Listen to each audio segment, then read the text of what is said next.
What's up everyone, John Rettinger from Techno Buffalo here, and iPhone on Verizon is as mythical as a unicorn at this point, but we may finally be one step closer to seeing the horned horse. So Bloomberg yesterday reported from two independent sources that an iPhone is coming to Verizon Wireless in January 2011, which coincides rather perfectly with Verizon's announcement of them turning on their 4G network, or LTE. So what does this mean? Well, it means we actually might see an iPhone with a 4th generation wireless technology in it. Verizon said they're going to start selling their 4G handsets come Black Friday, which is the day after Thanksgiving, and sort of have the network turned on around the holiday season. Now, the holiday season is actually a time when most people buy cell phones, giving out gifts that are generally cell phones, and people are signing new contracts.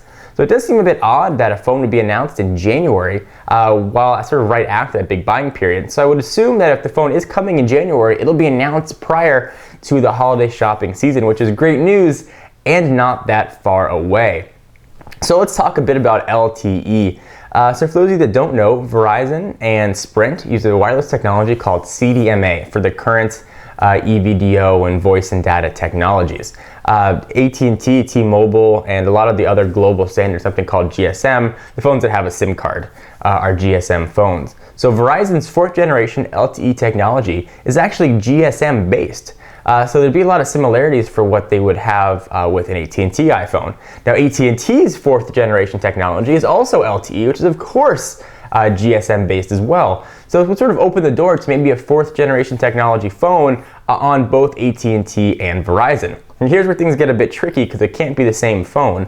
Verizon has claimed that they are going to still be using their older CDMA network for voice calls, and the LTE will just be for data. So there's still going to have to be two radios in this alleged Verizon iPhone, whereas if there was a 4th generation AT&T phone, it could be still two GSM technologies, although it would still have to be two radios, LTE and traditional sort of 3G edge type radio in there. So it's sort of interesting. We're not looking at the same phone on multiple carriers. There has to be a bit of a variance.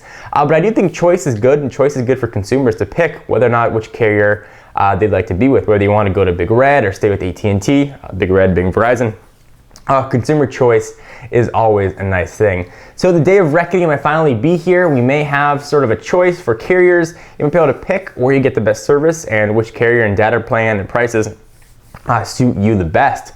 So what do you think about the iPhone 4 on Verizon in January 2011? Are you upset that you bought an iPhone 4? Are you waiting to upgrade? Are you going to wait and see what happens? Or if you had enough of these rumors, you don't care anymore, it's never going to happen. It's just like seeing a unicorn.